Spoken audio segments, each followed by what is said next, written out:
Before we begin, welcome to Sleepy University. Let us know in the comments where you are listening from and what time it is right now where you are. It's always comforting to know that someone else is falling asleep with you, somewhere far away, but under the same night sky. Now close your eyes and just breathe.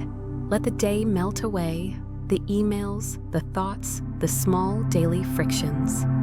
Tonight, we'll talk about something that may seem invisible, but it's all around you. It's in the cars we drive, the pills we take, the way we sit, walk, work, even sleep. It's about a world that was never made for her.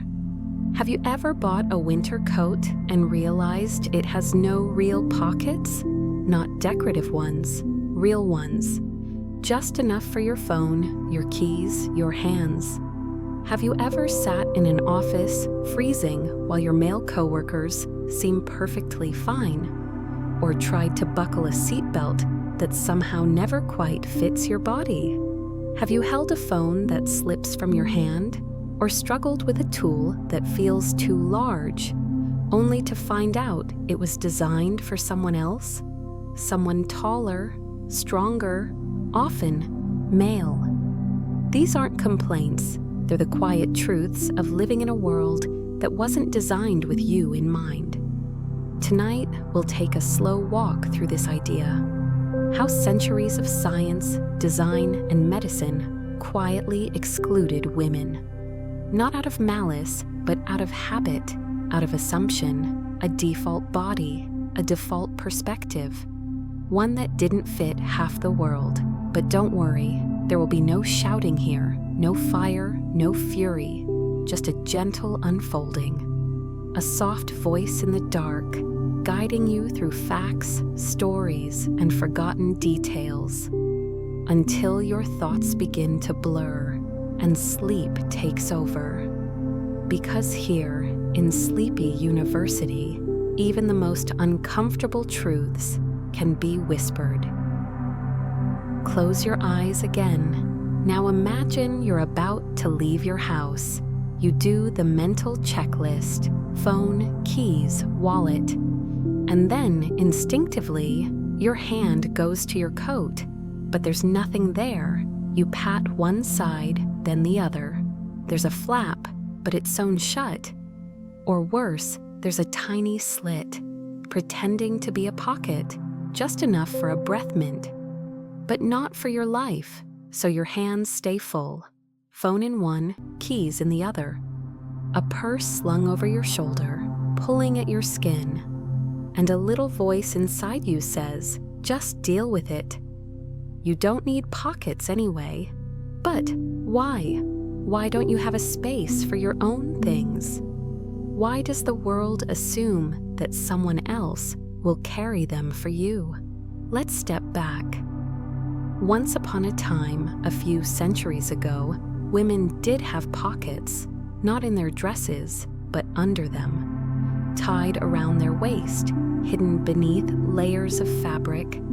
You had to lift your skirts, reach through a slit, and fumble in the dark to find a handkerchief, or a few coins, or a key to something you owned. But as fashion evolved, the pocket disappeared. The silhouette became everything. A slim waist, smooth hips, no bulges, no room for function, only for form. Men, on the other hand, they gained pockets, dozens of them, in jackets, trousers, vests, places to carry money, tools, power. Their clothes were designed for doing, for going out into the world, for being useful. And women, they were designed to be admired, carried, managed, watched, not to act, but to be seen. Fast forward to now, you buy a winter coat for $300, and still no real pockets. You try on jeans and find pockets so small, your fingers barely fit. Phones, forget it. Keys, maybe one. And once again, you carry a bag, not because it's stylish, but because the world didn't bother giving you space. But this isn't just about fabric. Not really.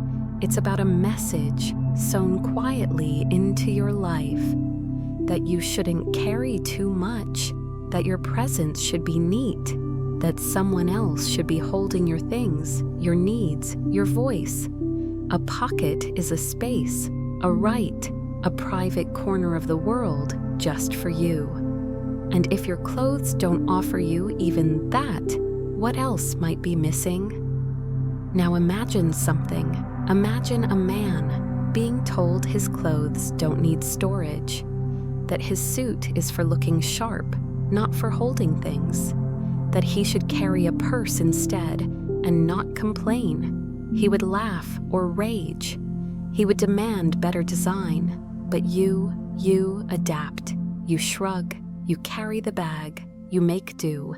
Because somewhere along the way, you were taught to believe this is just how it is. But it doesn't have to be. As we drift deeper tonight, remember, this world, this design is not neutral. It reflects assumptions, habits, priorities.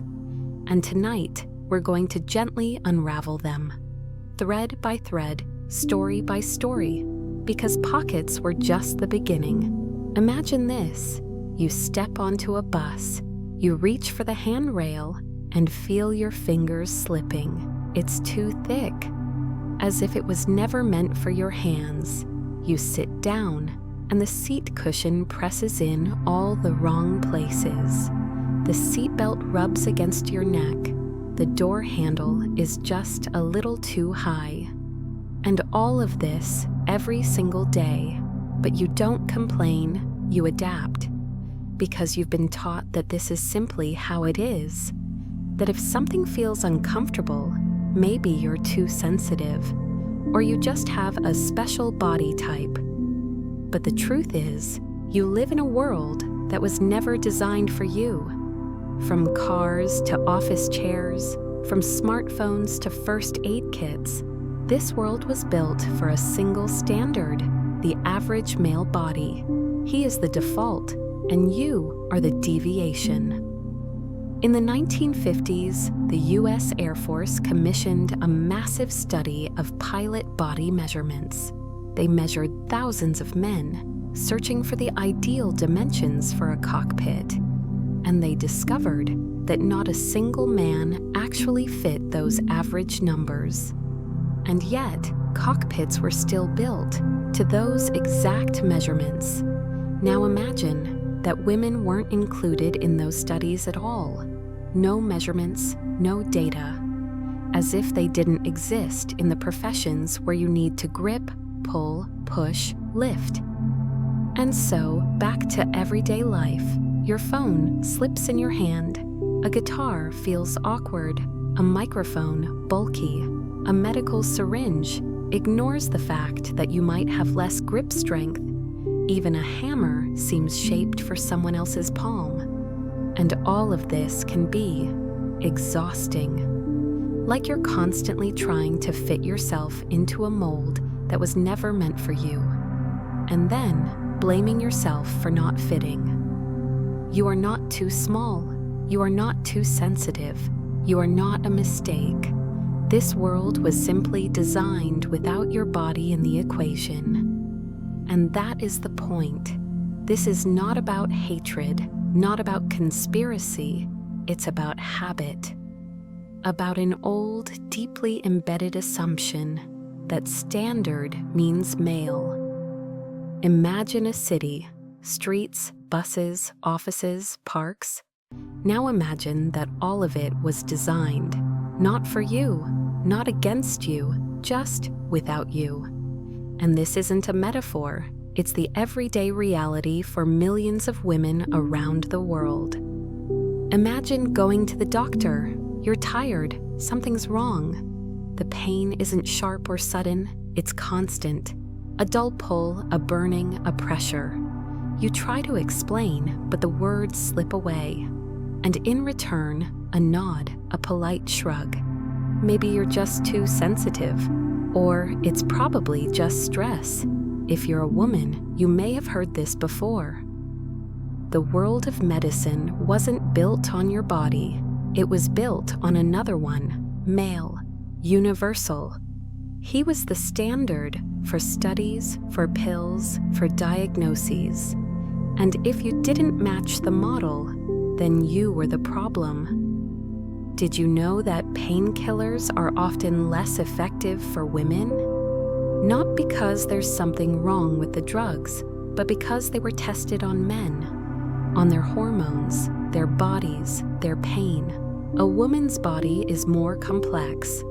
Cycles shift, hormones fluctuate, and so female pain was labeled as illogical, unstable, unreliable, inconvenient for science. Now imagine you're having a heart attack, but your chest doesn't hurt. You feel weak, nauseated. Maybe your jaw aches, your palms sweat. Or maybe you just feel tired, deeply, oddly tired. You call for help. Your pulse is fine. You're examined and sent home. Because heart attack symptoms in women can be completely different, harder to spot, easier to miss. You're not exaggerating, you're not imagining things. You're just living in a body that's been ignored for too long. Doctors are human too. They're not cruel. They simply studied from textbooks where you were missing. But things are changing, slowly. Women are speaking up, telling their stories, asking to be heard and seen. Each story is like a flicker of light in a room that used to have only one shape. Maybe you remember a moment like that, when no one listened, when someone said you were overreacting, when they didn't believe you, or maybe you found a doctor who did, who asked how you felt, not just where it hurt. That, too, is part of this story, the story of a body that once felt invisible, but now is being heard. And as you lie down tonight and your body rests in the dark, remember, it deserves not just peace, but understanding. For centuries, science asked questions, but it didn't always ask about you. Research focused on men, not just in medicine, but in design, safety, city planning, even economics. Not out of cruelty, but out of convenience. One default body, one perspective, and it wasn't yours. Ask a woman, what do you do to feel safe at night? She might say, I carry my keys between my fingers. I don't wear headphones. I walk under street lights. I pretend I'm on the phone. I watch my back. Now ask a man the same question. Most don't have an answer because they don't think about it. Safety isn't just about fear, it's about design and who that design was made for. Data is what builds the world around us. But when women aren't counted, aren't included, the world becomes misaligned. And the result isn't just inconvenience, it's danger. Take cars, for example. For decades, crash tests used dummies modeled on the average male body. 170 pounds, 5'9", no breasts, no pregnancy, no curves, which means seatbelts, airbags, safety systems weren't made for you. That's why women are nearly 50% more likely to be seriously injured in a car accident. Not because they drive worse, but because the cars weren't built around them. Or look at phones. They keep getting larger, heavier. You drop yours often? It might not be your fault. Most phones are designed for the average male hand, and yours was never part of the measurement. Or bathrooms. Ever wonder why the line for the women's restroom is always longer?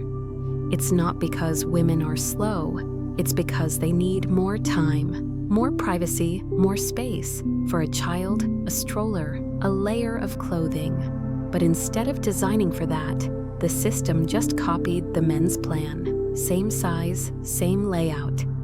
And once again, forgot you. Now imagine a winter night, snow falling softly. the city begins to clear the streets. First, the roads, for cars, for commuters. Only later, sidewalks, where women walk, with children, groceries, strollers. Why? Because the data used to plan those routes was collected from men. Men who drive to work. Men who go from A to B. Not women who zigzag, from home to daycare, to store, to school. Public transportation, same story. Buses planned for the direct commute, home to work to home. No room for the extra stops. No thought for pushing a stroller up the stairs. No model for your day, because the planners weren't thinking of you. Even technology fails to see you. Voice assistants struggle with women's voices. Facial recognition misses women's faces. Algorithms, trained mostly on male data, repeat the same blind spots. And medicine? We've already talked about that. For decades, the male body was the default model, and the rest of us were simply left out. This is the data gap, and it's everywhere. When you're not in the data, you're not in the design. And when you're not in the design, you're not protected, not seen, not heard, not even counted. But now, things are changing. Women are gathering their own data about their bodies, their cities, their pain, their lives. Because when the system forgets you, you don't vanish, you speak. So tonight, as you lie in the dark, blanket pulled close, eyes growing heavy, remember, you are not invisible. You are not too small for the numbers. You are not a mistake in someone's data set. You are a person, and your life matters. An economy. She wasn't built for. Have you ever felt like you're always rushing? In the morning, wake the kids, make breakfast, get everyone ready, and yourself last. During the day, work. Between meetings, messages from the teacher, groceries, calls from your parents. And in the evening, the second shift, laundry, homework, dinner, schedules. And when it all finally quiets down, what's left is exhaustion, deep, invisible, the kind that doesn't go away, even with sleep. For a long time, women's labor was invisible, not because it didn't exist, but because no one paid for it. Housework, childcare, emotional support. The kind of work they called natural, a woman's duty. It never made it into GDP. It wasn't tracked in reports, it wasn't discussed in boardrooms, and yet, without it, no office, no factory, no government could function. When the economy was built, it wasn't built for her. It was designed around a man, working full-time, with a wife who managed the home. He worked, she cared, he earned. She created the conditions for him to earn. But that model no longer works because women work now, fully, and they still care too, which means double the labor, but not double the pay. Even today, women are more likely to take part-time jobs just to keep up with everything. That's why they earn less, not because they're less capable, not because they try less, but because the system still assumes someone must take care of the home, and that someone is her. And even when she works full-time, in an office, in a suit, with a resume and a degree, she's still treated differently. Same titles, same responsibilities, same pressure, but the pay almost always lower. Sometimes by 10%, sometimes by 30%. And it's not about skills, not about education. It's about perception. She doesn't look like a leader. She doesn't inspire confidence the way a man does. If she asks for a raise, she's pushy. If she stays quiet, it's her fault. They interrupt her in meetings or leave her out entirely. Her ideas are credited to others. Her calmness is mistaken for weakness. Her decisiveness called aggression. Sometimes it's the little things, a word, a look, a joke, and sometimes it's the ceiling, the glass one, invisible, silent, hard to name, but always there. Her resume is perfect, but the recruiter sees she'll go on maternity leave soon. She won't handle pressure. She can't lead a team. How many women have heard this, out loud or between the lines? And the hardest part is when she's actually better. When she gives more. When she works twice as hard just to be taken seriously. And then watches the job go to a man because he's ambitious and she's too demanding, and once again, exhaustion. But this time, not from caretaking, but from the constant fight to be seen, to be heard, to be valued the same. But something is changing. Women are starting businesses, leading teams, negotiating contracts, tracking the numbers, building networks, and most importantly, speaking up. Speaking about the value of their work, about the years it went unseen, about how care is also labor, that mental load, planning, emotional support, scheduling, all forms of work, invisible, unpaid, but real. And now, as you fall asleep, tired but strong, remember, your work matters, even if no one sees it. Your contribution is real, even if no one counts it. Your time is precious, even if no one pays for it. With every whisper, every step, every quiet no, and every brave yes, you are changing the economy. You are making it not just about numbers, but about people, about care, about fairness. They say history is written by the victors, but for a long time, it was written by men. And when you're not the one writing history, you don't get to decide what's important. What deserves a statue? What deserves a chapter? What deserves to be remembered? For centuries, women were there, studying, creating, working. But they were invisible in the footnotes. No one doubted that a man could be a scientist, a doctor, a leader. But when a woman stepped forward, it was called an exception, a miracle, a surprise, and sometimes a threat. Take the Nobel Prize. Marie Curie was the first woman to win it, but even she had to fight. At first, they didn't want to give it to her. They planned to award only her husband, Pierre. It took a letter from a concerned scientist to remind the committee that her name was on the research too. Then there's Rosalind Franklin, the woman who discovered the double helix, the shape of DNA. Her photograph, Photo 51, was the key to everything. But Watson and Crick took the credit. They won the Nobel Prize. She was never even mentioned. And Lisa Meitner, the physicist who discovered nuclear fission, the science behind the atomic bomb. But the Nobel Prize went to her male colleague. She was erased from the moment that changed history. These stories aren't rare, they're just rarely told, because science, like so many systems, was built as a man's world, not out of cruelty, but out of assumption. Universities didn't admit women, journals didn't publish them, labs didn't hire them. And even if they were there, no one wrote their names down. Then came the Industrial Revolution. Factories, machines, wages, capital. The home became separate from real work. Women were pushed out of the center, into the background, into the kitchen, into the private sphere. Their labor was still essential, but it was no longer seen. Colonialism spread these norms across the world.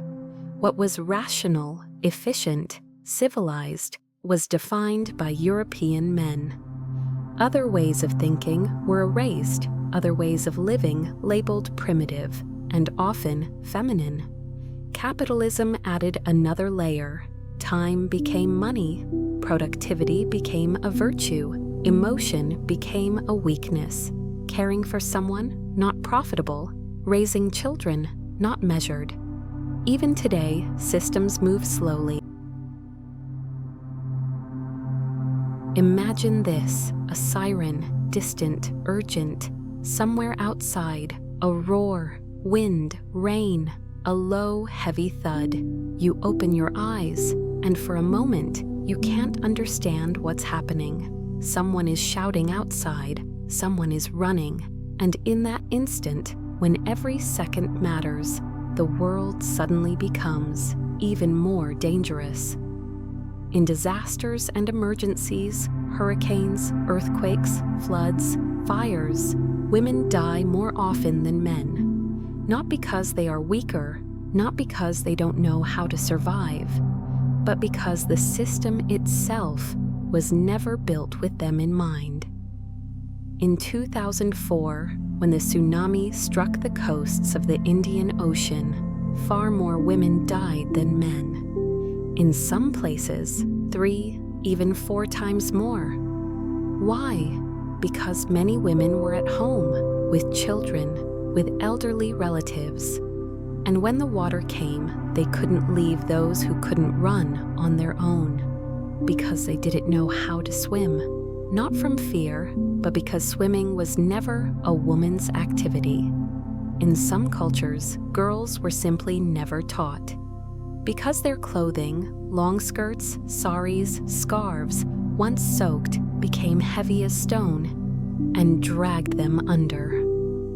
In Bangladesh in 1991, a cyclone took more than 140,000 lives, and the death rate for women was 5 times higher than for men. Many women waited until their husbands returned before deciding to evacuate. They would not leave home without permission from older male relatives, and those hours of waiting turned deadly. In Indonesia, after earthquakes and tsunamis, women in refugee camps spoke of the fear that came at night. The path to the toilets passed through dark, unlit parts of the camp. No one thought to add lighting. Tents had no locks.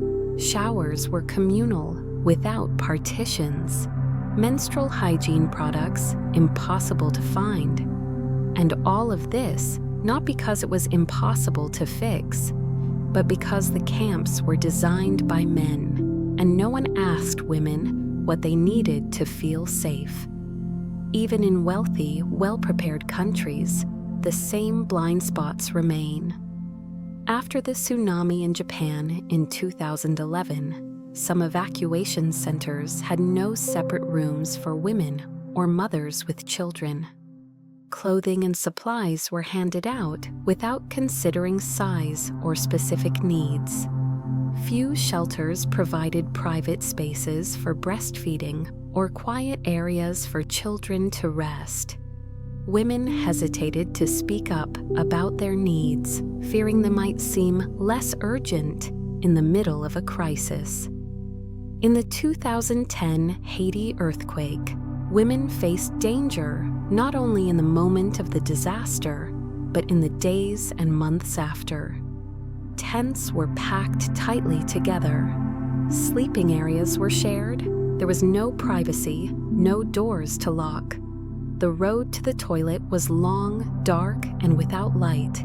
At night, it was unsafe to go, and so women became vulnerable to violence, to theft, to illness.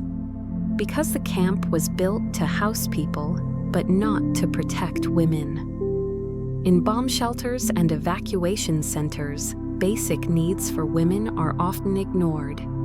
There are no separate zones for mothers with children, no secure changing areas, no easy access to hygiene products. And these are not small details, they are matters of survival. Floods and storms claim more women's lives, partly because warnings don't reach them. In rural areas, information often spreads through male gatherings, meetings, markets, workplaces. If a woman is at home or in the fields, she may simply not hear the warning in time. There is another reason. In moments of danger, women are expected to think first, not of themselves, but of others. Children, elderly parents, a neighbor's baby. They stay longer, they wait longer, they give precious seconds away.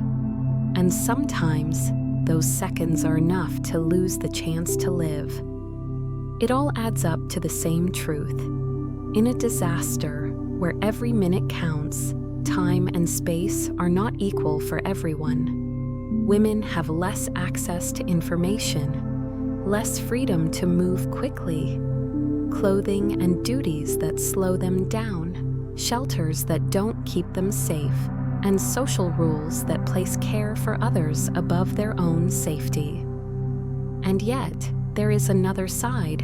In places where planning includes women, death rates drop sharply.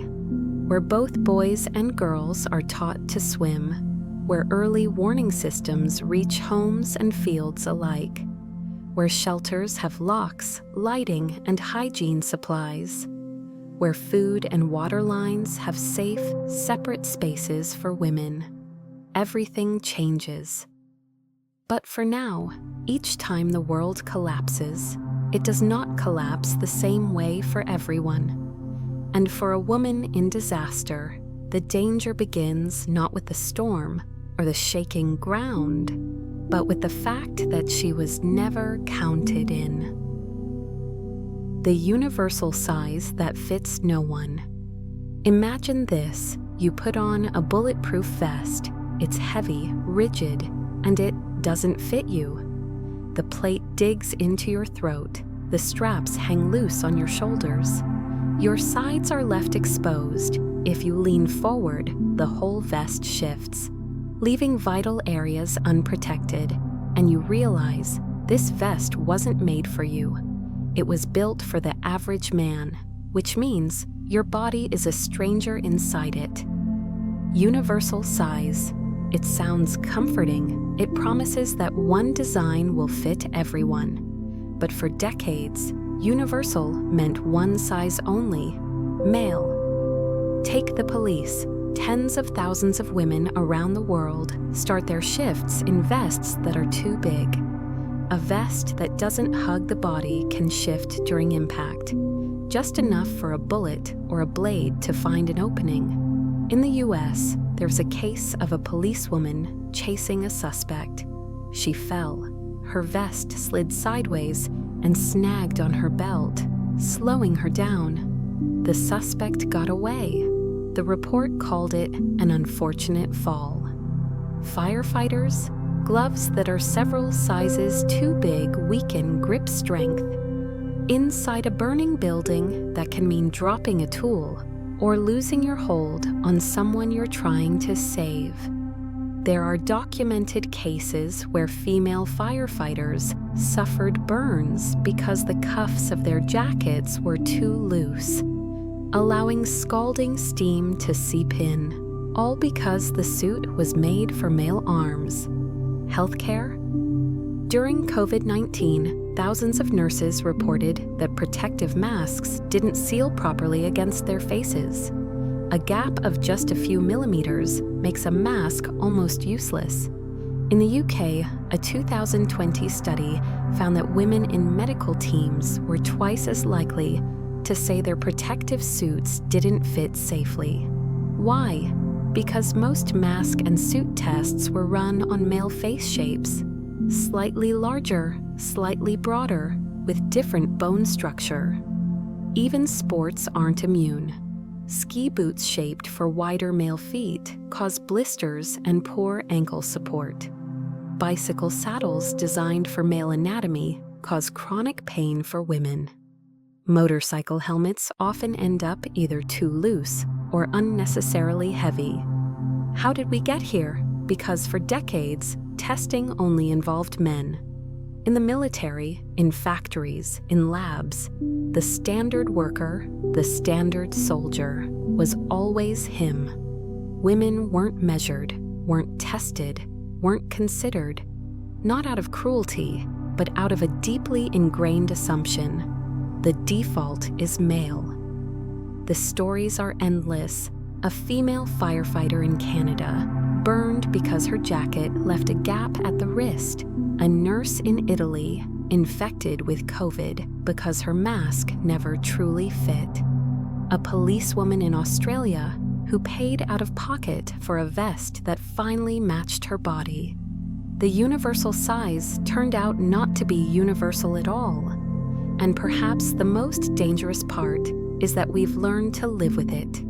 We adapt silently, tighten straps until they hurt, fold fabric inside gloves, buy our own gear, until one day we stop noticing that the problem isn't us. You are not too small, your hands are not too thin, your face is not the wrong shape. The truth is, the world was designed without your body in its equations. And yet, things are beginning to shift. Some companies now make vests shaped for female anatomy. Some fire departments order gear cut to individual measurements. Some manufacturers test on female body models. But until that becomes the norm, universal size will mean just one thing. It's about him, not about you. When the smart world doesn't understand her, imagine this. You wake up in the morning and ask your voice assistant to set an alarm for tomorrow. You speak clearly, but it replies, "Sorry, I didn't catch that." You repeat, another error. Your partner says the exact same thing, and the device responds instantly. It's not that your voice is too soft, it's that most of these systems were trained on male voices. And that's just one example. Facial recognition cameras in stores, in phones, in airports, they recognize male faces almost perfectly, and yet somehow they often miss female faces, especially if that face isn't white, especially if the hair isn't in a typical office style, or the outfit isn't a strict business suit. The algorithms scan you, but they don't see you, as if you were invisible. But the most dangerous part isn't the cameras or the voice commands. It's the decisions these systems make for us. Hiring programs that pick the best candidates filter out female resumes because they were trained on data where success meant mostly men. Medical chatbots that give diagnoses don't account for symptoms more common in women. That means mistakes, delays, missed days, when treatment could have started sooner. Sometimes it's in the tiniest details. Car autopilot systems were tested on the average driver's height and weight, male. In an emergency, the system may not account for the fact that your arms and legs reach the pedals and wheel in different proportions. Fitness trackers and health apps may ignore the phases of the female cycle, recommending workout plans that only make fatigue worse. And sometimes it's just plain disappointing. You buy a brand new fitness tracker. It's sleek, light, promising to track your sleep, count your steps, measure your heart rate. You wear it, and on the very first day, the data seems off. Steps don't always register. If you walk slowly, it ignores them completely. Your heart rate reads lower than it should. Your sleep log looks cut off, as if you kept waking up, even though you slept peacefully all night. And then you find out most of these devices were tested on men. Their heart rates, their stride lengths, their sleep patterns. Your data simply doesn't fit their formula. Even financial algorithms.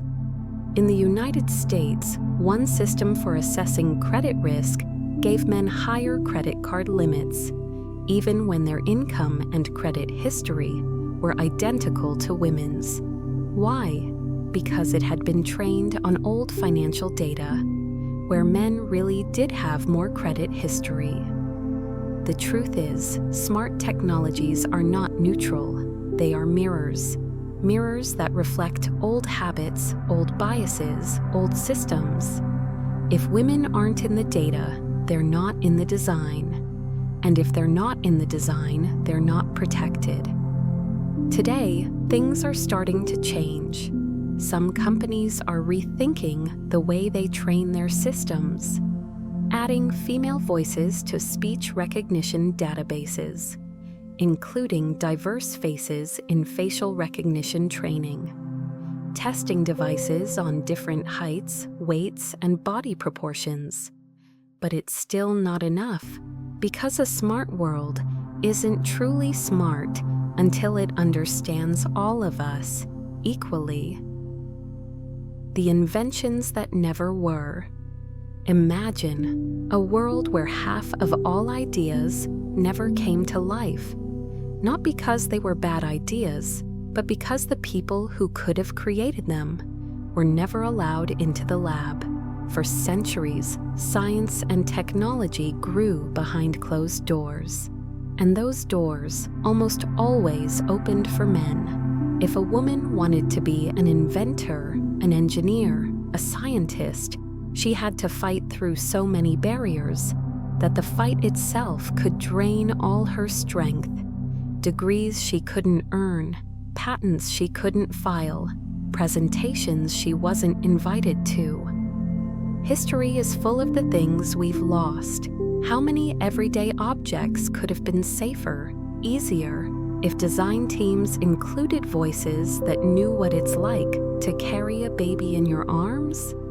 How many medicines could have saved more lives if they'd been tested on women's bodies from the start? How many technologies, the kind we can't even imagine now, stayed locked in someone's mind because no one gave their creator the space to share them? And yet, sometimes women broke through. Mary Anderson. In 1903, she visited the New York City and saw a blizzard stop a streetcar. The driver had to lean out of the window to clear the windshield by hand. Mary invented what we now call windshield wipers, but manufacturers said no one will ever want this. Only a decade later did cars begin to use them without her name attached. Josephine Cochrane. She hated that her servants chipped her fine china when washing it, so she invented the dishwasher in 1886. For a woman, selling a technical idea was almost impossible. She opened her own company, but her main customers were hotels and restaurants. It took decades before dishwashers became common in homes.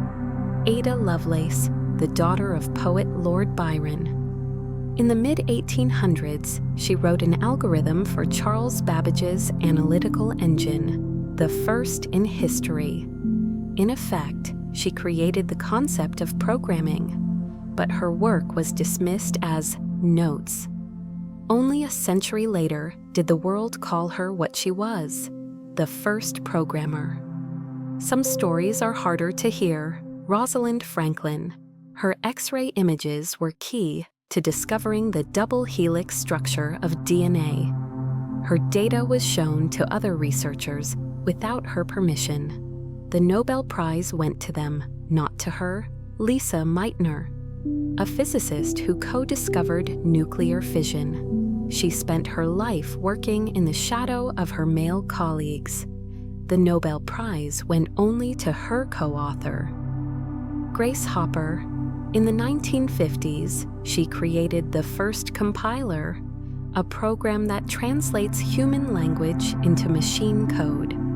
Without her, we wouldn't have modern programming languages. But for years, her name was a footnote, her achievements attributed to the team. Phoebe Fan, an engineer who designed a safer medical syringe, reducing the risk of infections. But medical procurement was led mostly by men, and to them, this problem was not a priority. Her design was recognized as vital only years later. And these are just the names we know. How many women never made it into textbooks? How many ideas stayed in notebooks, on sketches, in quiet conversations no one ever recorded?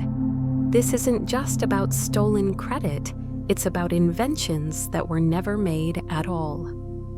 It's a silence in history, blank pages we will never read. And each one of those blank pages was a missed opportunity, not just for women, for everyone. Because when more voices shape design, the solutions change, and the world changes with them. Today, the picture is shifting. Women are filing patents, founding startups, joining engineering teams. Their names appear in headlines, but barriers still remain. And sometimes it's worth reminding ourselves. If you think everything has already been invented, remember that half the minds on the planet were kept away from the tools to create. We've been living in only half of the possible world. Imagine a hot day.